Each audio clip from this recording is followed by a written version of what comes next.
There's people trying to get in, but there's no wristbands.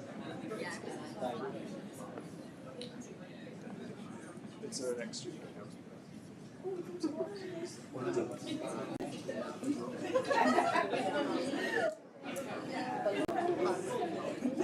I decided.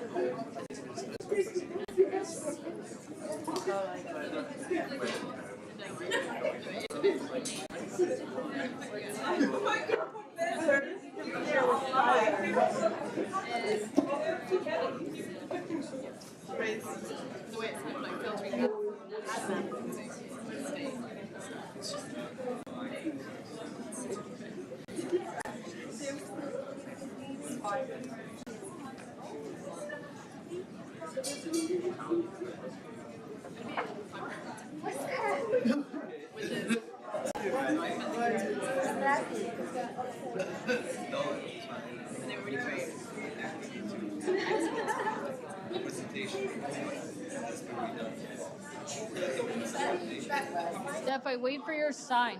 Yeah? Tell him when to tell me to go.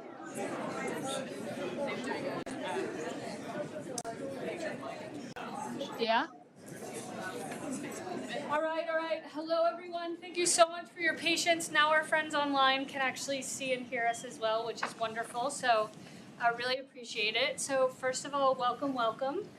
This is the final event of the 4th iteration of Digital Innovation Season here at CSM, which is a cross-course, cross-student, cross-platform program for exploring emerging technologies.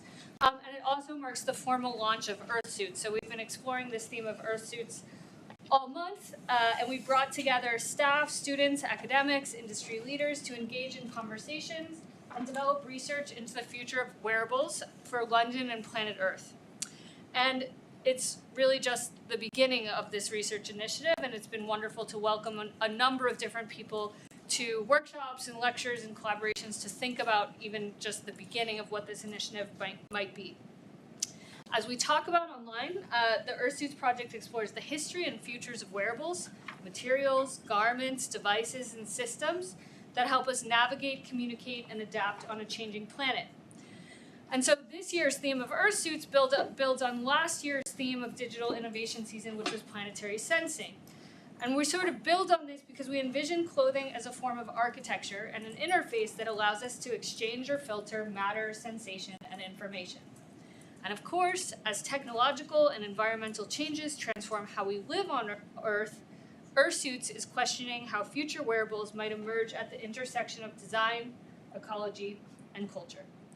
And so while tonight's lecture is the end of this season, it's really just the beginning of a much longer term endeavor. So before I introduce the speaker, I'd like to thank everyone who made the season possible. From CSM, we appreciate the leadership and support of Stefan Seletsny, Digital Partnerships Manager, John Woolston, Technical Manager for Digital and Emerging Technologies, Earthsuits producer Rachel Pearl, designers Eleonora Ortolani and Kay Altamira Bustamante, and our collaborator on the Earthsuits philosophy, Lukas Lekavkin, who has been here as an Earthsuits Fellow this month. Also, special thanks to the Earthsuits emissaries, our student ambassadors, for their help. We also want to recognize the CSM executive leadership, the tech teams that have supported all of this different work, and the Student Experience Fund for their support. And we thank all of you, participants, newcomers, and observers for joining us here and online.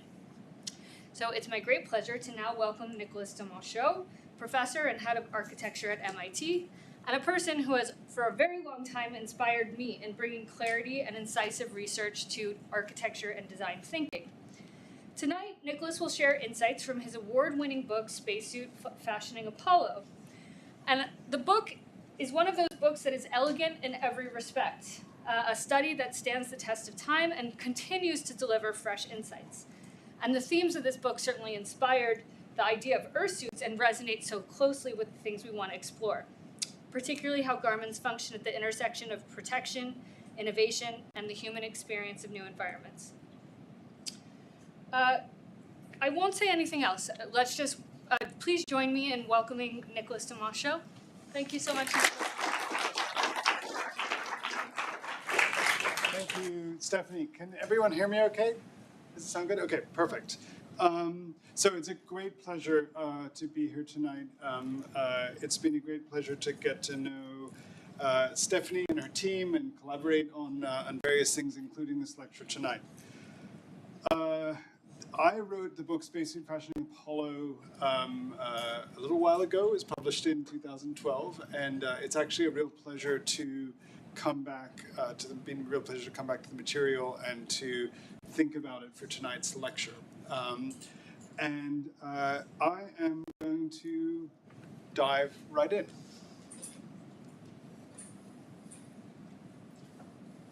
So why is this spacesuit soft?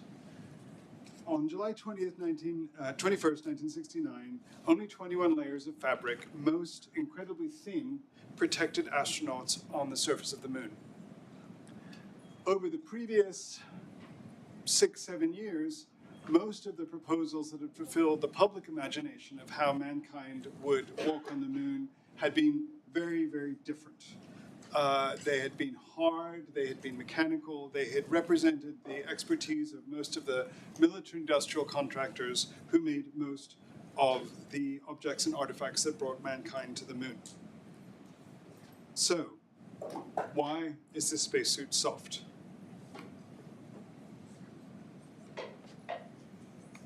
To talk about spacesuits, we need first to talk about space. Milton was the first to describe, actually in the mouth of Satan, space as the so-called space, capital S, space between worlds, home to gods and angels outside the earthly realm. As human beings first started to ascend above the earth into this newly defined space, the boundary between space and earth became important to think about. We are all familiar with the very first flight of a balloon, of the Montgolfier brothers, that took off from Versailles in the 1780s. But almost 10 days after, a hydrogen balloon piloted by Jacques-Alexandre César Charles took off from the Tuileries and flew to almost 10,000 feet, about 9,000 feet higher than the Montgolfier balloon. And even at that height, the pilot Charles, the scientist Charles, experienced intense cold, fright, earaches, and he came down to the ground and never flew again. In the later 19th and early 20th century, successive balloon flights, including this one of Gaston Tissandier in the 1880s, encountered an environment which was successively hostile to human inhabitation, culminating in the last great stratospheric balloon flight without a pressurized capsule in the flight of this U.S. military Colonel Hawthorne Gray, who set out in November 1927 for the last of 3 high-altitude flights. There, as before in the Tissandier flight, the lack of oxygen at high altitudes led to unconsciousness and death, and in this case, the posthumous Distinguished Flying Cross awarded concluded, quote, "His courage was greater than his supply of oxygen."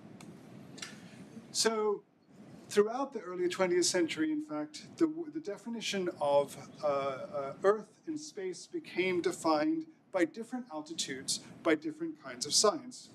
For aviators, space is about 250,000 feet above the Earth, where air no longer supports winged flight.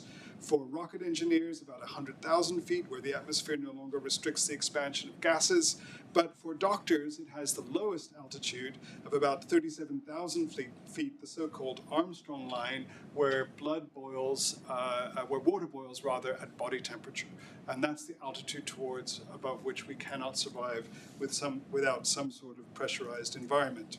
And so I'll stop here to make one more point relative to Milton's definition of space as the space of angels, and then science's definition of space as the altitude which we need technology to enter.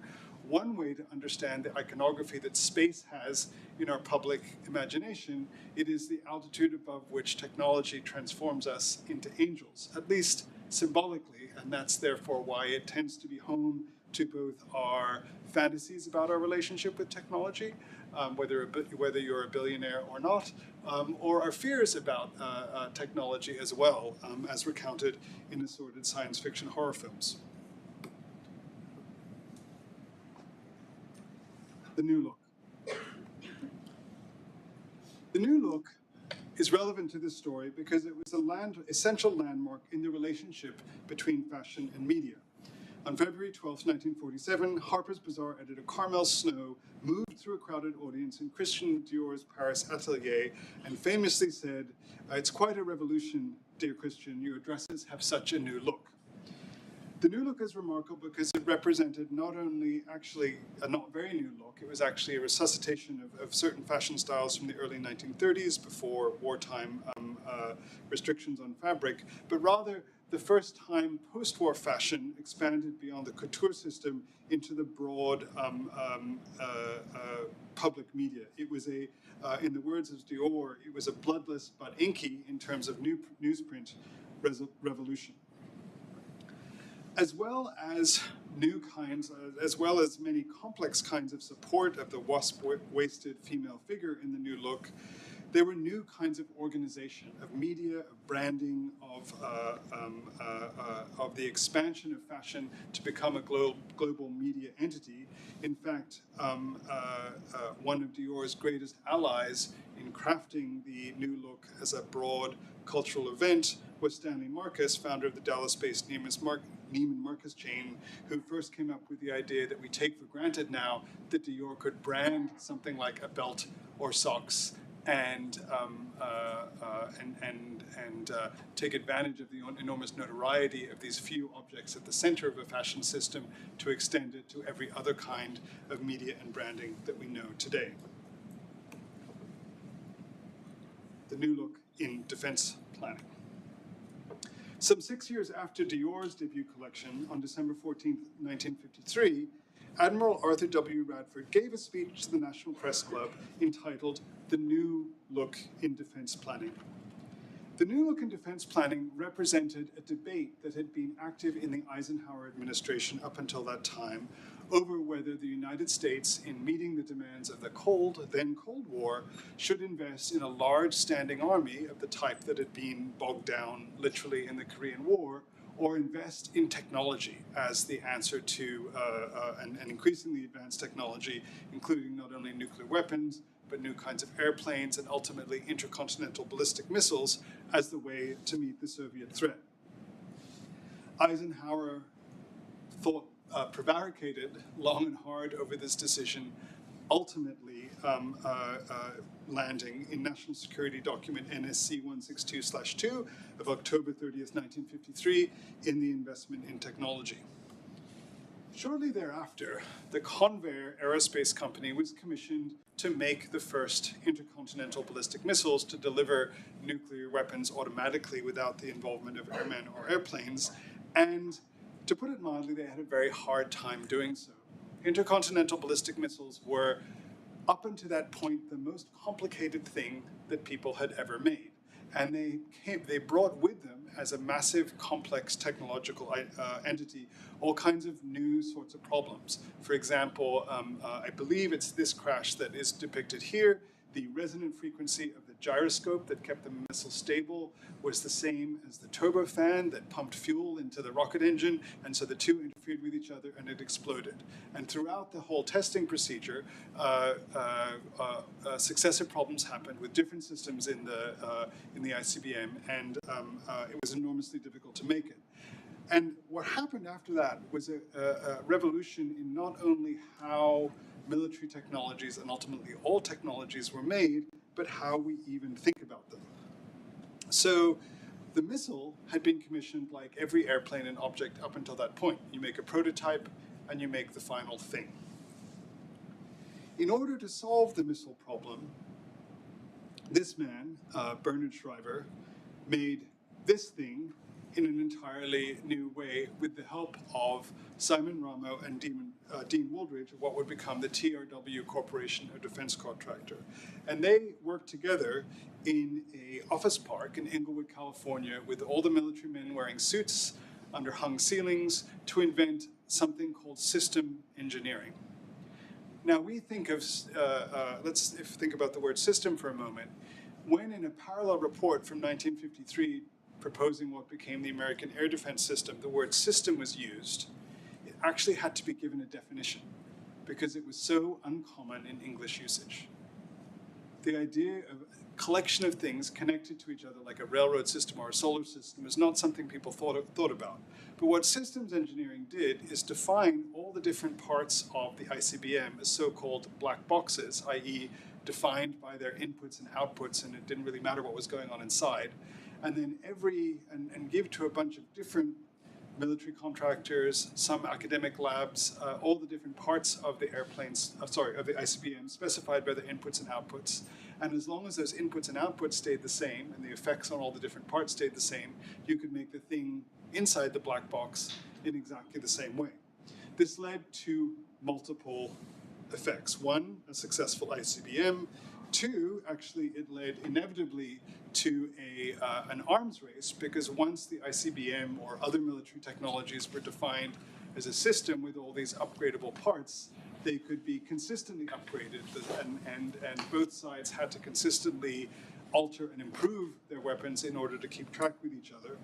And lastly, it led to what Eisenhower warned of in his last days in office, in his last speech in office, which is a so-called military-industrial complex, which he originally wanted to call a military-industrial academic complex, which is a whole system of relationships between different kinds of institutions, all involved in creating these technologies, which is just as complex as the objects themselves that created it.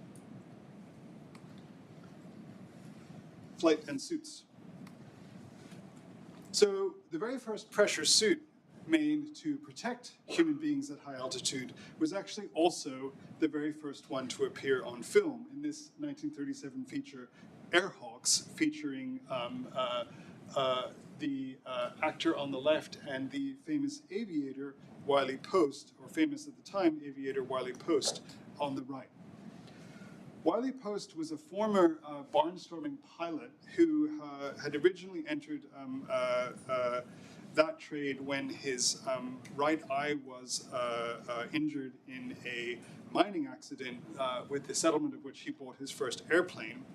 He, in the wooden airplane shown here, Winnie May, set a whole set of altitude records and was the first pilot to discover the jet stream, allowing him to do so. But as he got up into the jet stream, which is of course close to 37,000 feet, He was able to fly very fast, but he also started bleeding from his nose and eyes, and so because of the aforementioned blood boiling issue, and so was only able to stay up in the jet stream for a short period of time. In order to try and stay up for longer, his wooden plane, the Winnie Mae, was not able to be pressurized. It would have been too heavy. He asked the B.F. Goodrich Tire Company to make him, quote unquote, a tire in the shape of a man, which you see here, which was the first aviation pressure suit. And this is a good point to explain, that a pressure suit has a very particular problem for the human being inside of it, which is like a soccer ball. A pressurized vessel wants to be round and hard, and the human body is neither round nor immobile, or doesn't work very well when it's fixed in one position, and therefore making this tire in the shape of a man brought with it a whole host of problems which the design process of soft pressure suits would have to solve over the ensuing decades. You can see how kind of uncomfortable and immobile he is. Wiley Post unfortunately died in a tragic plane accident in 1938, actually accompanied by the famous American writer Will Rogers in Alaska, and so he did not get to develop this pressure suit further, but the designer of this pressure suit would play, Russell Collig would play a role in later developments in the 1930s and 1940s. Layer 6, cyborg. Well, it seems inevitable to us now that the first human beings would go into space and walk on the moon protected by a soft pressure suit.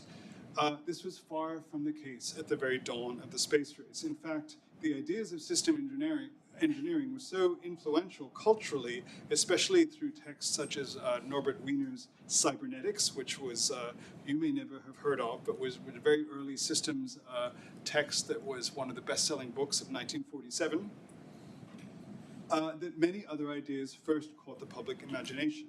When in 1960, the Air Force had a conference on psychophysiological aspects of spaceflight, two of the presenters were the scientists shown here, the psychiatrist Nathan S. Klein on your right, and the mathematician Manfred Clynes on the left. You may not have heard of them, but you probably heard of the word they invented, which is cyborg, borrowing Norbert Wiener's cybernetic and the word organism. And at this conference in 1960, they proposed that the human body be approached through the principles of system engineering, and all of our components like kidneys and skin and heart that would not necessarily work well under a vacuum be literally remade and replaced with other technological systems in order to work well in the atmosphere of space. Imagine what leaps Manfred Clynes said at the end of the article, a man so equipped could take on the moon. And it was, in fact, a man, because one of the pieces that were cut out of the original paper when it was went from the Air Force conference to the pages of Life magazine was, first of all, their approach was, since they were doctors in the middle of the psychopharmacological revolution, that their approach was primarily medical and pharmaceutical and not just mechanical as shown here. And secondly, I kid you not, one of the major problems that the Air Force had thought of or was worried about was the need to chemically suppress the sex drive of any astronauts, lest all the men in space together become interested in each other. 7. Bras in the battlefield. Without foundations, Christian Dior declared, there can be no fashion. Such foundations were not, of course, the foundations of buildings, but in fact the so-called foundation garments, of which Playtex was the largest post-war purveyor. Not so much the bras that Playtex is known for today, but the actual latex girdles that made the brand famous. Initially, the founder, Abram Spinell, in the 1920s, went door-to-door selling rubberized vacuum bags. He then moved on to rubber covers for diapers, which is where the word Playtex comes from. And then finally, when he had figured out how to stop rubber from splitting, which was less of a problem with the diaper covers than anything else, he took out this advertisement in 1941 in Life magazine for the mail order, quote-unquote, Playtex living girdle. And to make his one-man operation seem more grand, he gave it the name International Latex Corporation at the bottom of the advertisement. During the Second World War, of course, latex was a protected commodity, and Spinell almost went bankrupt, surviving on some inflatable boat contracts for the army. But after the Second World War, he relaunched the rubber girdle, and compared to the sort of fabric and whalebone standards of the time, it was considered, relatively speaking, comfortable and was very successful. At the same time, not wanting to ever be threatened by such wartime shortages of latex again, Spinell conceived of and funded a very small so-called industrial operation at the International Latex Corporation, or Platex, to research possible future government contracts which the company could survive on if they ever had the same problem as they did during the Second World War. Layer 8, Man in Space.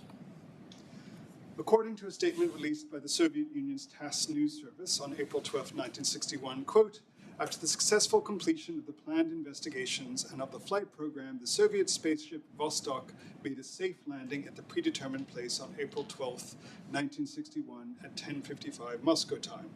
The pilot cosmonaut, Major Gagarin, made the following statement: I beg to report to the party, to the government, and Nikita Sergeyevich Khrushchev personally that the landing was normal, that I am feeling well and have sustained no injuries or disturbances. In fact, Gagarin did not land in his capsule because the Soviet Union that did not have command of the oceans and needed to land their capsules on the plains of Kazakhstan had not figured out how to land the capsule without killing the person behind it, inside of it. And so, in fact, Gagarin ejected from the capsule at 10,000 feet and landed with a parachute, and the letters CCCP were painted on his helmet at the very last minute by a scientist in the van taking him to the launch site, who realized right after the Francis Gary Powers U-2 incident that had happened about a month previously, that if Gagarin lost consciousness and fell to Earth only in this parachute, somebody might mistake him for an American pilot. Number 9, JFK. John F. Kennedy, who changed his shirt 5 times a day, was a consummate negotiator of the vast distance separating image from reality. What most people don't even know about Kennedy today, but was a fact known to the Secret Service and many widely at the time, was that Kennedy was seriously ill, having had a series of ailments since the first that prevented his entry into or made him drop out of Princeton during his first year of college, that made his father have to pull strings to get him admitted to the Navy. And there was a bidding pool in the Secret Service as to not if, but when in Kennedy's first or second term he would have to appear for the first time in public in a wheelchair. The fact that Kennedy was able to keep the health of his own body private was very much was a fact of his whole experience of public personality, and made him particularly conscious, as with the changing shirts 5 times a day, of the image of people and objects, especially on the medium that he was the very first to master as an American presidential politician, the television. As a result, within a few days of Gagarin's orbit of the Earth and its unexpected seizure of the public imagination, even in the Pravda newspaper, it appeared below the fold on the first edition and above the fold when it really caught everyone's imagination. Kennedy had appointed Lyndon Johnson to a commission to study what America could do that would capture the public imagination in the same way. Several alternatives were considered, but the landing on the moon was uniformly agreed as the act most likely to capture public attention. And on the panel advising Lyndon Johnson was not only the presidential science advisor, Jerome Wiesner, but also Frank Stanton, the president of CBS.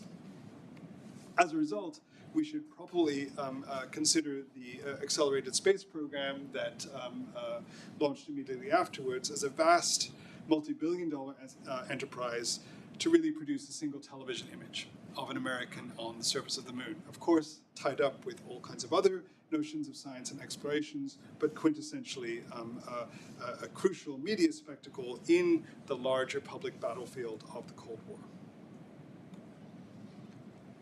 Layer 10, contractual physiology. So what the space race essentially meant was putting people on the top of ICBMs to show how well you could accurately put a nuclear warhead anywhere on the globe that you wanted to. This was the fundamental technological mastery that was in the case. And the real problem was initially broadcast to the public as what was called machine rating the men, which is to say finding somehow these individuals who were strong enough, had enough resilience to survive being launched on top of a missile and orbiting around the Earth and landing on it.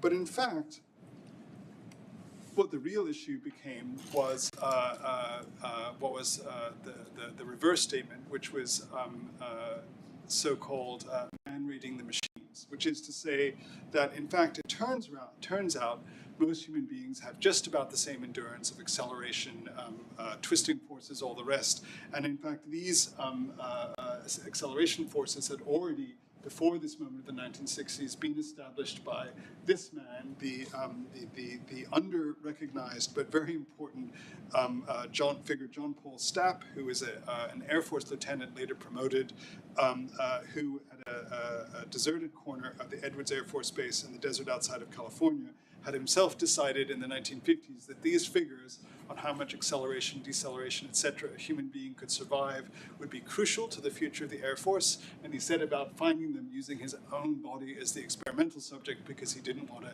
impose these forces on anyone else. As a result, the unit of human resistance to deceleration is called the STAP, and all these data were actually available to the military industrial manufacturers of the space program in order to be able to understand how fast and how far human beings could go and what would be needed to protect them. One important footnote: one of the testing contractors to the Air Force in the early 1960s, Lovelace of the Lovelace Clinic, on his own initiative, tested a bunch of women for their parallel ability to survive acceleration and deceleration. This story made it into the media as the so-called First Lady astronaut trainees, or flats, and it turns out women are much better than men at surviving difficult forces on the body. This was initially a big problem, at least for those in charge of the US space program. Lyndon Johnson himself scrawled across a news story about the First Lady astronaut trainees, "Stop this now," and soon afterwards the qualification for astronaut was changed to be a requirement to be a military test pilot in order to avoid the problem of gender, because all military test pilots were already men. 11, flight suit to spacesuit. Alan Shepard's Mercury pressure suit, shown here from the very first American space launch, bleeds green underneath its silvery coating, which is to say it was a military high-altitude pressure suit that was literally spray-painted in order to give the feeling of a futuristic spacesuit. It was a safety device just designed to protect the astronaut if the capsule lost pressurization, and in that it actually had a lot in common with the other kind of pressure suit developed at the same time, which was this mechanical pressure suit which squeezed the body as these tubes inflated on the side, which was at the time, relatively speaking, more comfortable than the full body pressure suit that the Navy experimented with during the Second World War and released images of after the Second World War. This was the image that was released, and this was the cartoon that Hergé drew actually only a few weeks later after the image was released, and so there's a very distinct provenance between one and the other. Out of this moment in history also came the silvering of spacesuits, because in fact the David Clark Company, another military pressure suit contractor, lost out on being on the cover of not Life, but at the time Collier's magazine, a big competitor, and then, as recounted in the diaries of someone involved, realized it really needed to put a kind of silver lame on the surface of the spacesuit, and they said, well, we can say it's for heat protection, and then it will make it much more photogenic. And in fact, you can see here, this is a photograph that appeared on the cover of Life with test pilot Scott Crossfield in this case it's the X-15 high altitude pressure suit, and they've arranged all these heat lamps around him to kind of make the silver lame seem functional, when in fact it's very much not. Spacesuits were all silver until the first spacewalks, when they realized that silver would be enormously dazzling for the astronaut wearing the suit in orbit outside the spacecraft. And this is the first American spacewalk at white, and it was at that moment that this Gemini spacesuits became white instead of silver.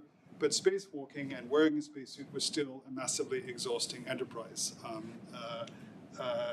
Most astronauts who participated in early Gemini spacewalks, this is Gene Cernan after his spacewalk, lost about a liter of, had emptied from their spacesuits about a liter of water from each leg on landing, because that was the amount of sweat they had exerted in simply moving the stiff spacesuit to be able to orient themselves outside the spacecraft. Layer 12, simulation. Simulation of aircraft flight dated from before the Second World War, when the Link pneumatic organ company first decided to invest, because its young CEO was a pilot, in the analog pneumatic simulation of aircraft movements for training. Of course, the one thing we can know about landing on the moon, or in fact spaceflight in general, is this is something that all of American prestige was resting on, that we literally couldn't do before we had to do it. And so one unexpected but very tangible result of the Apollo program was the mastery of the massive investment in and the mastery of the art of simulation. By the end of by the time of the actual their landing on the moon, each Apollo astronaut had spent about 3,500 hours in different kinds of initially analog and then digital simulations of the moon landing, involving complicated three-dimensional optical systems and computers and setups that replicated the entirety of the massive systems of Apollo landing people on the moon.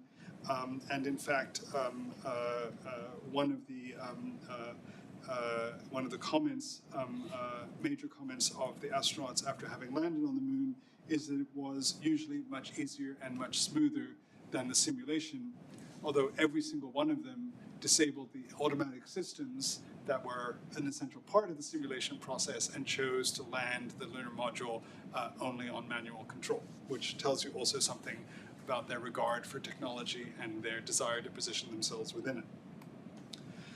An interesting footnote to this process is the simulation process started initially only with analog models, but because of the diversity of landscapes on the moon that had to be depicted, was also home to the invention of the very first three-dimensional digital environments ever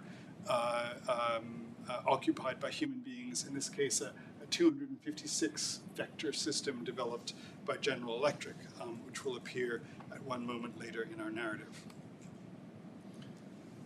The moon suit plays football.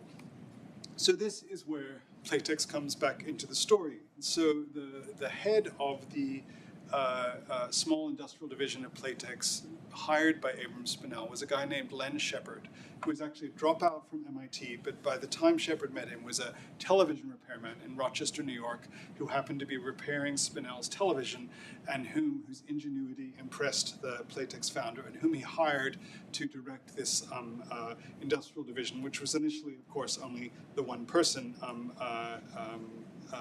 Len Shepard. Len Shepard became captivated from the late 1950s with the idea of walking on the moon, and with the possibility that the same rubber dipping and fabric assemblies that ultimately made the girdles could be used to make a pressure suit that was more comfortable to wear and more economical. I should say that the one innovation they borrowed, which is visible here, is that same, what was called the tomato worm bellows that actually in that Tintin suit was made by the same guy, Russell Colley, who made the Wiley Post suit. And after observing in his garden a tomato worm that maintained the same volume even as the kind of bellows of its segments moved up and down in different ways. And that innovation, combined with the inclusion of the tricot nylon girdle fabric inside the dipping assembly of the convolute and bands of something like a bra strap in the kind of valleys of that convolute, that's the fundamental technical innovation that made this Playtex suit, by the time that the kind of RFP, or request for proposals, for the Apollo suit was launched, by far the most comfortable and mobile suit of those offered.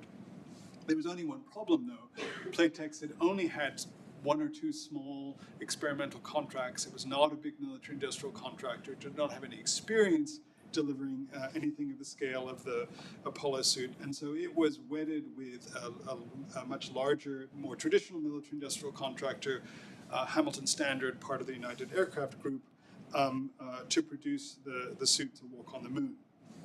This was a kind of uncomfortable shotgun marriage. And within a year or two, Hamilton Standard had maneuvered to get Playtex fired from this contract. And then at that point, Hamilton Standard produced its own prototypes like this one. And there was a very short 6-week competition to design the final Apollo suit, which Playtex talked its way back into and made a suit that was so much more, again, successful than the others, in which people had been immobilized or helmets had blown off, that they got the contract for the suits to go to the moon, this time as the prime contractor. Their primacy in the contract was only threatened once more in the late 1960s when so-called hard spacesuits, again, were contemplated for the later Apollo missions, and Playtex successfully made their way back into the, successfully fended off this challenge with this film, which shows, of course, someone in an inflated pressure suit, probably underinflated given the mobility, doing these very masculine activities on the Dover, Delaware High School football field. The handmade. So what this meant is that instead of being made by a military industrial contractor, the Apollo spacesuit was literally handmade by seamstresses who were taken off the Playtex bra and girdle shop floor, often the very best seamstresses, of course, in terms of their actual craftability, and it was hand sewn on Singer sewing machines, which were generally unmodified, except for this one machine that was given a very big arm so you could move around the entire 21 layers of clothing as it was assembled and sew it together. 64 stitches to the inch, only about 1/64th inch of tolerance on each side, and you could not use pins because the pins could go between the layers of the suit and puncture the rubber bladder. If you did have to use pins, they were numbered, and you had to return them all at the end of the day. So that was how the suit was made physically, but there was also the question of how it was made institutionally and how it and Playtex, in fact, navigated the world of systems engineering. Because, just to give you one example, every time within the model of system engineering that was developed to build ICBMs, every time you change something inside the that affects the black box, you have to give it a different serial number, issue a different set of drawings, update everyone who's interfacing it on the slight change that you've made. Of course, the suits were handmade for each astronaut, and the astronauts' bodies changed size, and the suits were always being adjusted and trimmed like an actual suit of clothing. And so Playtex was told that they had to issue a change report, a new serial number, every time one of these things happened. They couldn't do it. They couldn't handle the complexity generally. And so they finally came up with a system where the different parts of the suit were broadly sized for each astronaut, not like a military industrial system, but by clothing. So each part of the suit was sized small, medium, and large, except for the urinary collection device, which was sized large, extra large, extra, extra large, after a quote-unquote incident with the first astronaut fitted. So, the other moment in this, which I think is relevant, particularly in the context of a design conversation like this one, is the role of drawing in the process. So Just like in the world of architecture, throughout the world of engineering in the military-industrial context, things are drawn before they're made. Things are conceived of on paper, accounted for, measured, the interfaces contemplated, and then things are actually constructed from those drawings. When something is sewn, things are just made from a pattern, of which there were many in this process, and maybe a set of instructions, what they called a table of operations in the spacesuit manufacturing process. So things are sewn together in a certain order, but drawing actually in the traditional sense plays no role. And Playtex was told that it was contractually required to produce drawings of the things that it was making within this kind of traditional military-industrial contract. So the result was they actually hired a team of draftsmen to take apart a suit and draw what they found. So less like an architectural drawing in the traditional sense of building something before it's made, and very much like, say, an urban, the plan of a city in which a complex object is unveiled and discovered through drawing, but not constructed through it.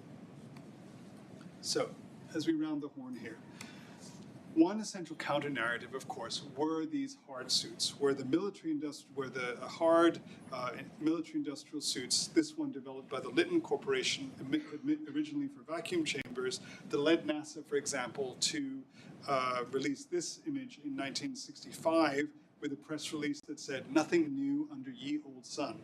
So the idea of a kind of armored, hard system which could be pressurized and then allow a certain kind of robotic and mechanical movement. One of the, for those design historians in the room, one of the amazing discoveries I made while interviewing this engineer, Bill Elkins, who built this suit, was that in fact he had been exposed during his training at the new Bauhaus in Chicago to the works of Oskar Schlemmer, and was referencing it in his design for the suit.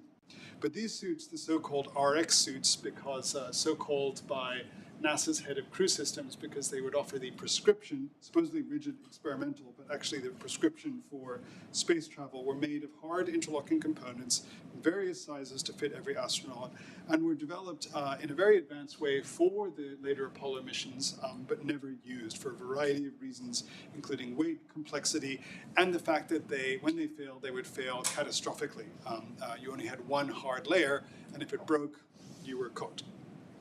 But they did have a very important role in the mediated version of spaceflight. So in 1968, at the Osaka World's Fair, under an inflated dome made by Davis Brody that the design critic Ada Louise Huxtable called the world's largest bunion pad, all of America's space artifacts were shown in this exhibit, and the very end, the very last thing you saw before you left were these hard suits with a kind of halftone Martian landscape, as if they were, of course, the future instead of a footnote. And so the landscape of media was, of course, the landscape at which these suits operated. This was the television image, watched by the largest television audience ever assembled on the Earth to that time, about 500 million people. And most Americans watched it on the single most popular American news network of the time, CBS. But interestingly enough, what they watched was not the actual broadcast, which was a very dodgy, unreliable signal, which the CBS people didn't want to rely on, but mostly what they watched was simulations, which the CBS production crew had contracted mostly from the same people doing the NASA simulation. So this was a rubber belt that showed a lunar landscape, and it was assembled with the very first green screen technologies used on television into this kind of television image. And this led to two inevitable, maybe inevitable results.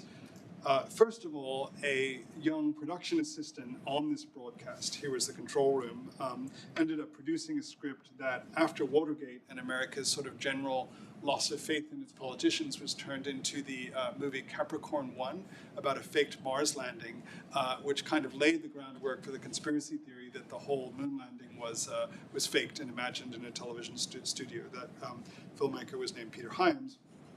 And then Peter Hyams' boss, on the lunar broadcast, Robert Wussler, or Bob Wussler, had to conceive of, for the very first time, at a time when news broadcasts were 15 minutes long, how you filled almost 24 hours of continuous television.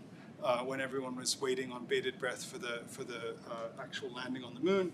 And so he came up with ideas like clip banks, things that you would suddenly, reels that you would suddenly throw into the TV broadcast. Panels of talking heads had never appeared on TV before. Everything we know, in fact, for modern cable television, because Bob Whistler would later become based on this model, the co-founder of CNN with Ted Turner, and would kind of give us the modern media landscape out of this single lunar broadcast. The last experiment in hard suits to capture the public imagination involved what the architectural historian Michael Sorkin called the most beautiful object ever made, the so-called AX3 hard suit made at the Ames Research Center in California in the late 60s and early 70s, which was the only spacesuit until I wrote this history actually to make much of a landmark or an appearance in design histories at all. And it's quite beautiful, but again, it had some of the very same problems that the RX suits had.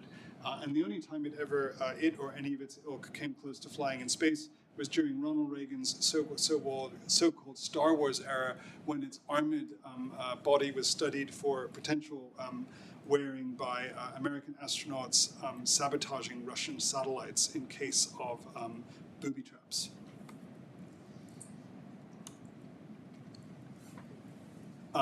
The last related unique space of the space race was, of course, the control room, initially developed in the context of nuclear defense, and becoming this nerve center in which all the systems of the, here in renderings, here in actual reality, in which all the systems and all the readouts of the Apollo missions were controlled and programmed. I'm interested here in just pointing out to you two moments when all of those controls broke down at the scale of the human body. First of all, and measurements rather, and first of all, during the disaster of Apollo 13, famously the air filter of one standard from the command module had to be adapted using duct tape to the command module to keep the astronauts alive. That is the only point in all the Apollo missions where the astronauts pulled all their biomedical leads from their bodies, because at that moment of crisis, they did not want to be connected into these larger control systems of the missions. That and the other point where this happened, the biomedical leads were broken, was actually during the kind of coda or sequel to Apollo, the Skylab mission, when on the very last Skylab mission, when astronauts were still programmed 24 hours a day, but these guys were spending months in space instead of days. They actually went on strike and just wanted to watch the Earth for a little while, and also undid all of their biomedical leads and kind of severed themselves from the systems of control. I think this idea of control and optimization is particularly important as we think about planning and designing for people in general. And a kind of essential footnote here is the enormous extension of principles during the 1960s and 70s from the space race into what was seen as the other great American challenge of the day, the problem of the American city. This involved not only things like the use of the Lunar Landing Simulator for the study of urban designs, here by Peter Kamnitzer at UCLA, but the director of nuclear propulsion research for NASA, who designed this spacecraft that was used as a model for the 2001 spacecraft, becoming the first director of research and design under HUD, under President Nixon, in a moment not unlike our own, when many turned to the idea also of living and working in space. And in fact, one of the only the system of housing proposals developed at HUD at the same time under this program called Operation Breakthrough were not at all successful on Earth. They had all kinds of problems with all of their integrated systems, but they were achieved maybe their greatest visual apogee in a series of renderings for vast space stations to be produced by later American space programs, also depicted at done at the Ames Research Center, NASA Research Center in California, And I show this in particular because these were seen by a young Jeff Bezos, and he talked about them in his high school graduation speech. And he said he wanted to become a billionaire in order to be able to build these cities in space that he had seen. So it's a kind of vision that even comes into our present day.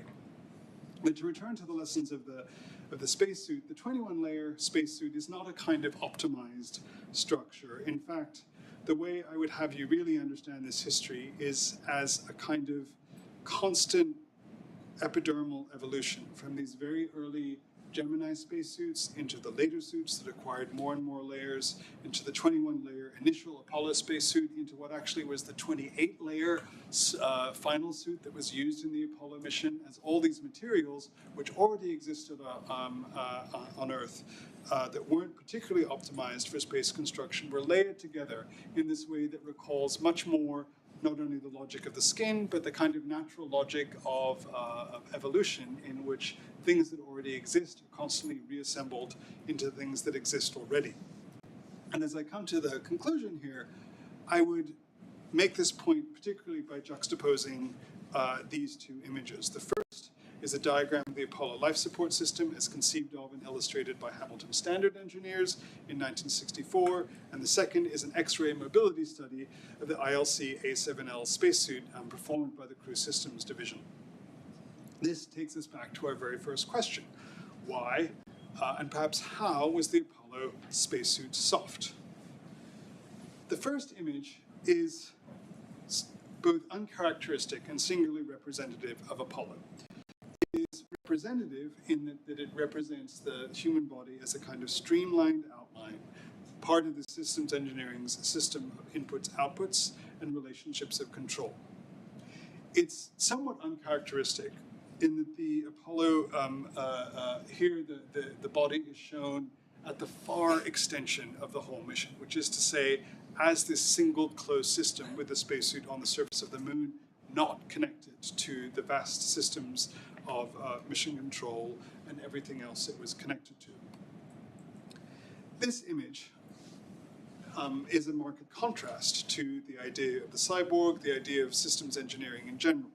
Instead, it's a kind of slice of human body and spacesuit together, and it really shows the suit as what it is, which is a kind of media, not in the sense of television, but from the original sense of media, which is just something that comes between you and something else. So it was used to describe a lens, which is where we get the word media from, but it really is something that intermediates, not just between the human body and the vacuum of outer space, but between, I would argue, also the nature of the human body as a complex, evolved, resilient system, and the nature of the kind of military-industrial system that surrounded it in the context of the space race.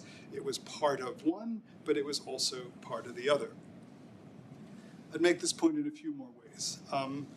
This is also a very uncharacteristic image from the space race. Uncharacteristic because, as the astronaut John Young poses in a David Clark Gemini spacesuit in 1963, he abandons a kind of masculine heroic posture and instead kind of vamps. And the humor is in the incongruity, which is to say the masculinity of the kind of fighter jock and the femininity of the pose. And this is a really interesting image also when you consider what's in the background, which is these these custom molded acceleration couches, in this case from the Mercury mission, each of which was actually almost lovingly plastered onto the body of these astronauts in order to perfectly sort of cuddle and enclose them under acceleration forces, but then is also a kind of modular shape that slots into the modified warhead space that they're actually occupying when they're launching. Again, some contrasting images. This is a photograph of Neil Armstrong taken minutes after the conclusion of Apollo 11's EVA, and it shows Armstrong return to the relative safety of the lunar module, having unfastened his spacesuit helmet. But if you really look at it, it shows two very contrasting emotions. He's absolutely elated. This is something, this is something that he has been working for years and has accomplished, and one can only imagine the emotions involved in that. But if you really look at him, you can see he's also completely exhausted. And the actual human effort of the spacewalk and of his actual the actual physical ordeal involved is incredibly visible and present as well. All right, last three slides. So I would say the real to try and bring it back to the discussion of Dior, I would contrast these two images also as two essentially important and in some ways identical images. The first is the image of the model Mary Jane Russell wearing the most extensive of Dior's new look dresses in front of Turgot's 1739 map of Paris. And the second is Harrison Schmitt, one of the last people to walk on the moon during Apollo 17, with a photograph of the Earth in the background. And in both cases, there's, I would argue, a kind of resonance between the clothing and the context, which is to say the Turgot map of Paris is before the Haussmann Boulevards, and it really presents Paris, and it only ever was at that moment, which is an almost entirely kind of organic assembly of a city that's grown up as a kind of extended environment for the human beings that inhabit it, just like a piece of fashion. And here, of course, the same, in this case, a very different, but also in some ways very similar piece of fashion on Harrison Schmitt, and the kind of environment of the Earth behind it. And I'd ask us to spend just a little bit of time with this image before we close, because it's a kind of blow-up, but also its own kind of important image.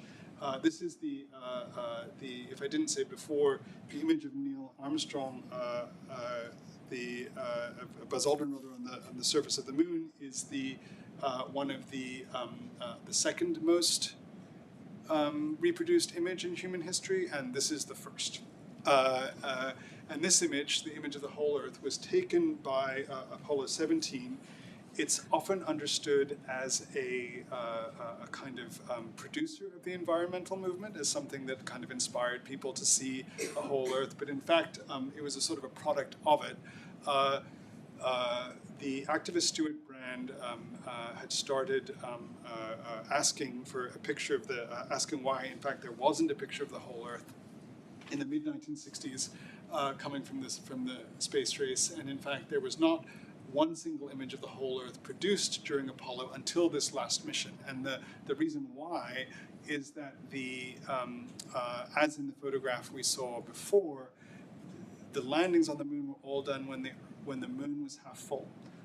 And that the terminator line of the shadow on the moon was kind of at the landing site, which would ensure that the shadows on the surface would be as long as possible and throw the dangerous surface of the moon into maximum relief. But if the moon is half full from the Earth is half full from the moon. And so you never actually get a full and whole picture of the Earth. And it was only because of a special trajectory and nighttime launch of Apollo 17 that this photograph could be taken. And then, of course, become this iconic image. And this is it in its original orientation as it was taken from the capsule. I'd say one more thing about this image, which Buckminster Fuller put also on the cover of one of his editions of Spaceship Earth. The idea of Earth as a spaceship took hold at this time, also as part of the ecological movement, the idea that we're all in a giant closed system, just like a spaceship. In its own way, it's a very powerful idea, but it does something funny and wrong about the geometry of how we live on the Earth. Of course, the optimal shape for a space capsule is round, just like parts of the Soviet space program were, because it's a perfect pressure vessel. But we don't live in the Earth. We live on the Earth. The middle is uninhabitable, and we occupy, in fact, this tiny epidermal surface of the Earth. And if we think about how tiny and how fragile this surface is, we only have to think of, I know this isn't art school, but think back momentarily to science class. And when we study barometric pressure, I'm going to do it in feet because I took a science class in the United States when I was in high school, but when we talk about barometric pressure in feet, we talk about 32 bars or so of pressure being atmospheric pressure, and each bar of pressure is equal to a foot of pressure of water. And that actually means that an atmosphere exerting 32 bars of pressure, if it was dense of water, would only be 30 feet high.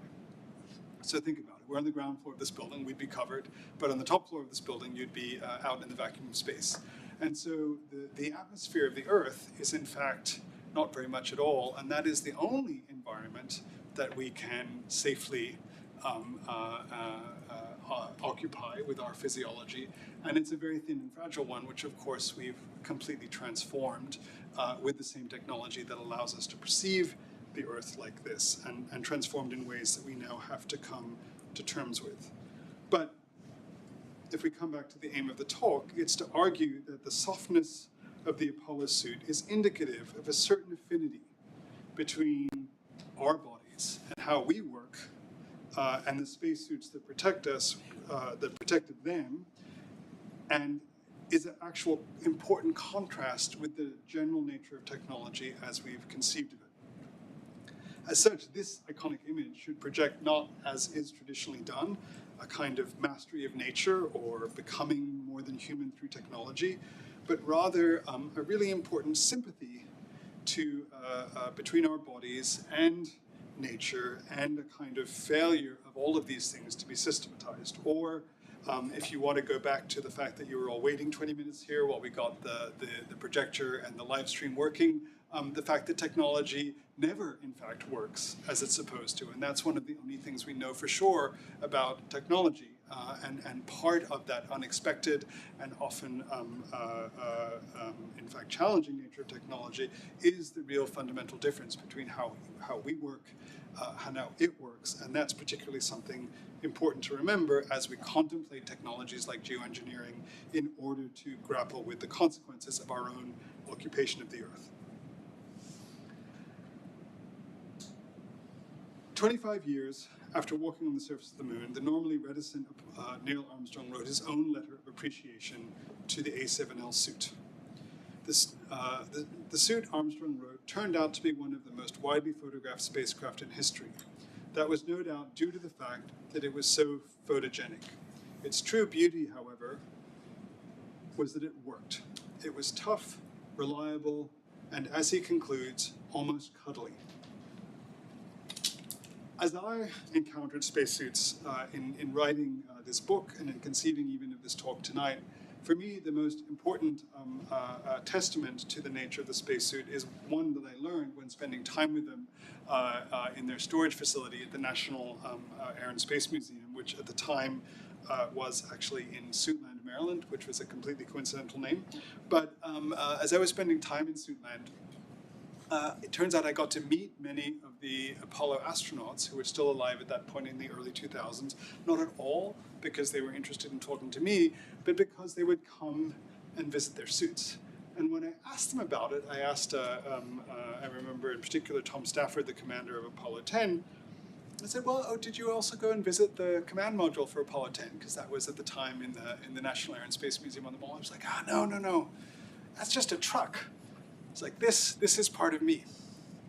And so the fact for me that the Apollo astronauts regard, as they describe to me, the suits really as part of their own selves and bodies is one of a far better proof than any I could come up with academically for most of this argument and for the ways in which the suit allows us all to imagine not just a future through the master of technology, but a future through understanding not only the limits of technology and the possibility and nature of our own selves and bodies as well. So I will end there, and thank you very much for your patience this evening.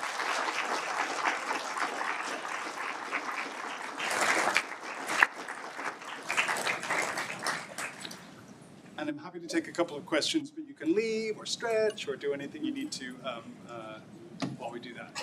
Yeah? Wondering if, can you hear me okay? Yeah. I was wondering if you came across any anecdotes of astronauts directly modifying their suits, maybe outside of regulation. Well,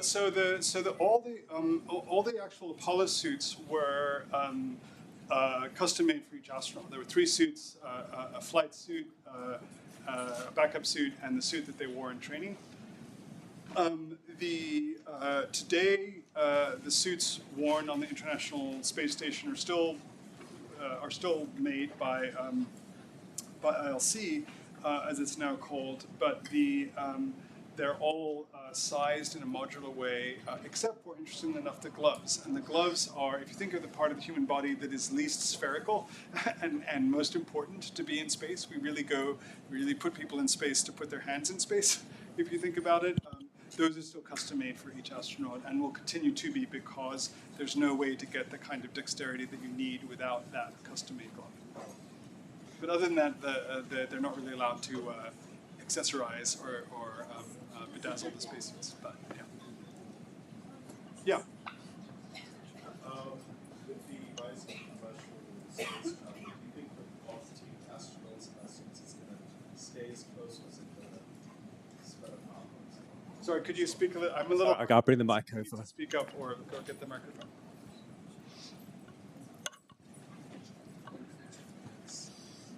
With the rise of commercial space travel, do you think the bond between astronauts and their suits is going to continue to be close, or are they going to drift apart? People are going to care less? So I think what I heard is like, how is commercial space travel changing all of this? Basically. Yeah.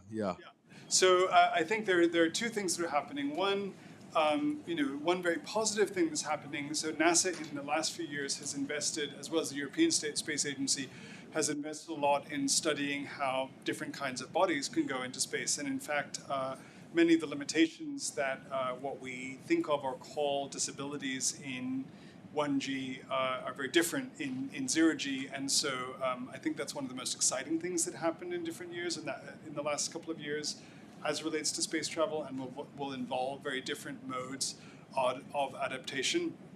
I will say the EVA spacesuit, which is what we're talking about here, is not something that most commercial space travelers can or will or should ever experience, because it's a highly, highly technical activity that is very, very, very dangerous. In fact, one of my collaborators on a space architecture course at MIT is the former shuttle astronaut Jeff Hoffman, and he was explaining the conversation he had with his wife when he went through the fact that his normal life insurance company would cover him to go into space, but would not cover him for a spacewalk, because the chances of dying on a spacewalk are even much higher than that of being surrounded by a spacecraft, which is itself very, very high. So NASA has to have a special life insurance policy for people going on spacewalks, because having nothing but this fabric between yourself and the vacuum of outer space is an enormously challenging thing. Whereas when you're in the spacecraft during any part of the mission that has the possibility of compromising the spacecraft, like launch and re-entry, you're actually wearing what is now a different suit, a kind of backup suit that pressurizes, that will pressurize as a backup to the actual spacecraft system. So I think that you see, like all the SpaceX suits and things like that, you see the SpaceX suit is a kind of hilarious object, because it's essentially the Gemini suit made by the same company with some pieces of fabric that SpaceX hired someone who designed the X-Men movies to arrange on top of it. So it's not like a new technological artifact, but it's a newly figured technological artifact with that's designed to kind of give a different feeling to it. But there's an enormous difference between that kind of backup technology and the actual technology of the EVA spacesuit. Okay, thanks. Am I allowed to ask another question? Can I ask just a short one? I mean, obviously this is an art school, so do you think there's more space for creative people in creating spacesuits, not just like you mentioned with the X-Men, but as more functional, if that makes sense? Yeah, so, I mean, I think one of the purposes of the talk, especially going through the history of the silver spacesuits, and for example, when the spacesuits became white during the Gemini era, all the Buck Rogers toys for sale became white at the same time. They switched them over from silver to white. And so we think of the and like that Airhawks, the photograph of the Wiley Post suit, it was like in a movie almost before it was used. And so we think of the story of, if I'm understanding your question correctly,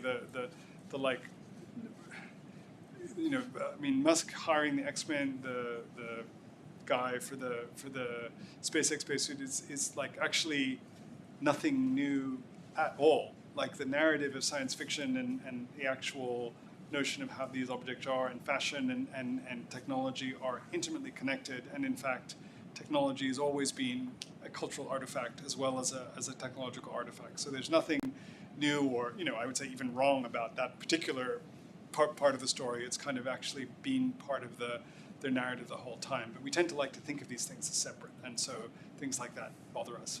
But I think it's very important to understand that historically they've been completely overlapped. Okay, thank you.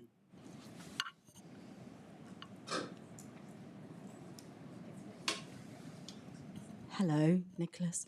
I've got a question about the face mask and the gold and how they went about designing that, and whether the fact that it was reflective was an extra media bonus.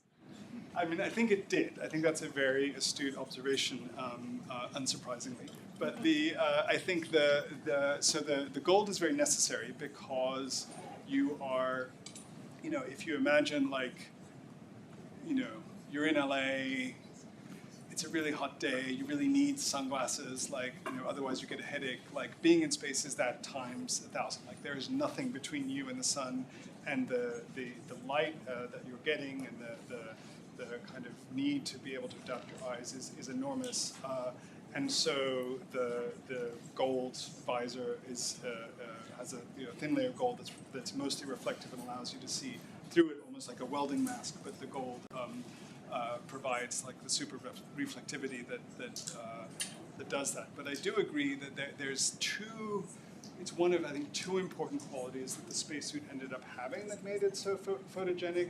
One is the ability is the mirror, and so I almost showed in this lecture, to an architectural audience, there's a great super studio drawing of the monument between the Earth and the Moon, reflected in the spacesuit visor. It allows us to put anything we want there. So either a kind of rendering of a piece of architecture or our own, imagining our own faces, and that is also very important, combined with the crazy proportions that it has, because that helmet, actually there's an inner helmet and an outer helmet, and so it ends up being very big, and then that plus the kind of dimensions of all the limbs also being wide and protective basically gives the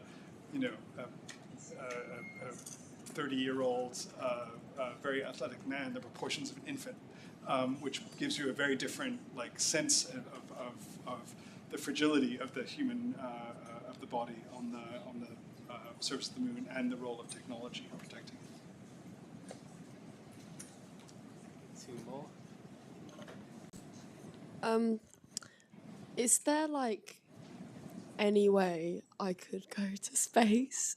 What is the most realistic way I could go to space? Most realistic way to go to space? Well, there's two things to say. I mean, I think in our lifetimes we're dealing, as Londoners, you'll be very familiar with this, but we're dealing with what I actually call the gentrification of space, which is to say that the space has gone from a place of kind of creative, in its own way, creative engineering-related exploration, to a place where, because rockets are becoming more reliable, that people can afford to go. But it is going to be, rich people who get to go.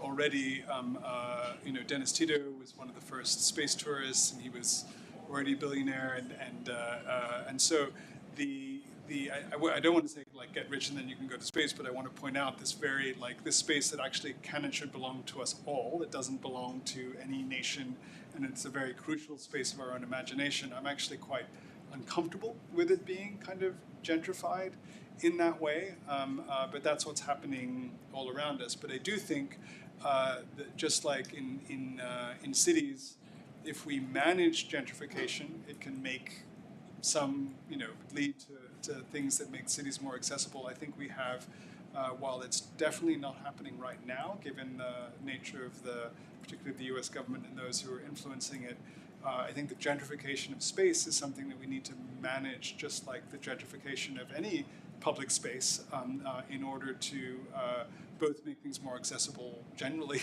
and improve it. That said, you can also just wait for this first space elevator, because getting up into space is the rockets are a terrible way to get into space, because you need to have 1,000 pounds of fuel to lift the 900 pounds of fuel, to lift the 600 pounds of fuel, and then you end up having this enormous ratio between all the stuff that you're burning just to get one tiny thing up there. So there are other kinds of technologies that we have imagined that literally would allow you just to, if you separate the fueling of it from the moving into space, it's much less difficult. So maybe in our lifetimes, things like that would happen. But it's a very this talk is very much about ICBMs, but rockets are a really weird way to get into space because you spend most of your energy lifting the fuel that you take to lift the fuel that you take to lift the fuel. So there are other ways to get into space that may also make it more accessible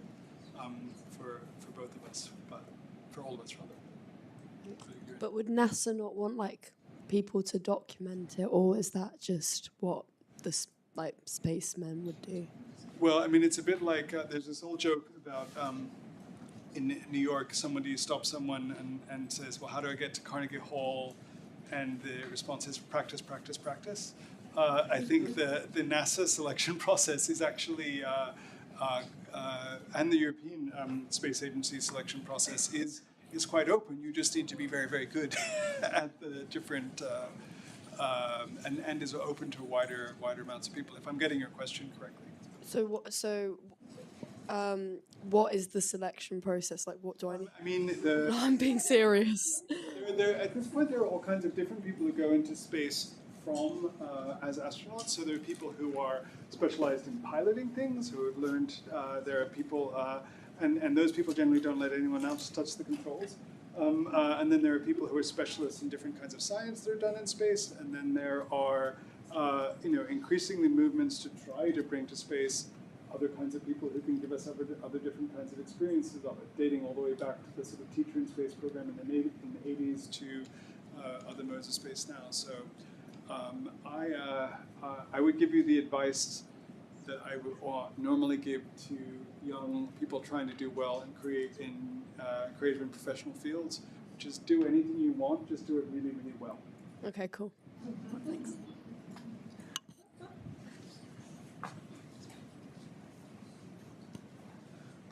Thank you, Nicholas, for your really informative lecture. And it was really fun and informative to know and learn about the history of space flight and the system that supported that.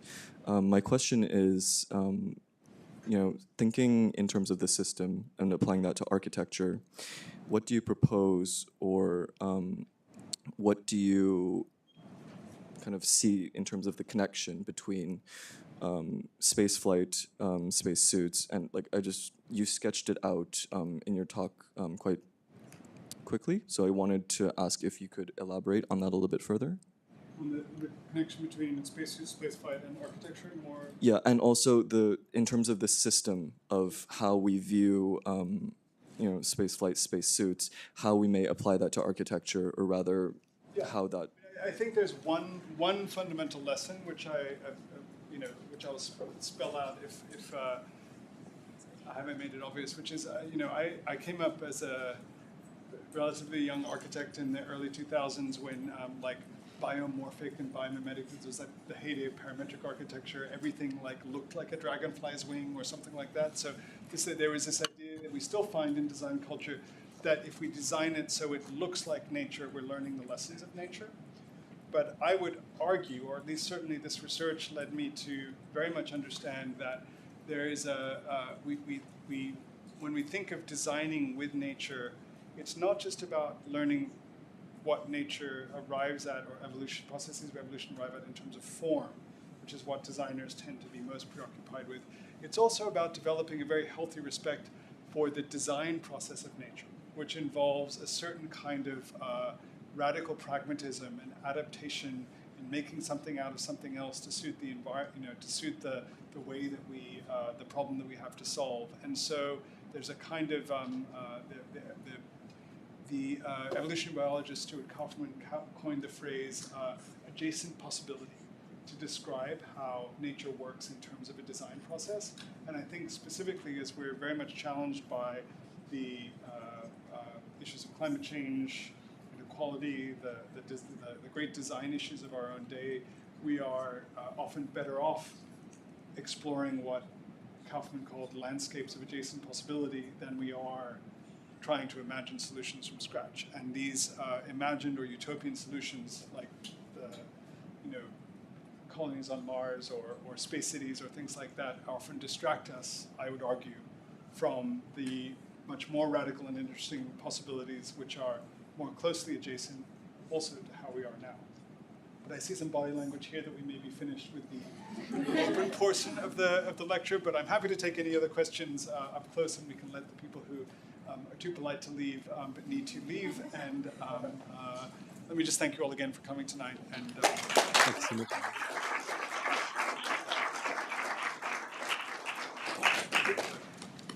Yeah, just to say again, thanks everybody for such an amazing digital innovation season. For those of you that just came tonight or have been following the whole time, everything's available online, and so you can find out more about all the different initiatives and watch all the lectures that maybe you missed before Nicholas as well. So thank you so much.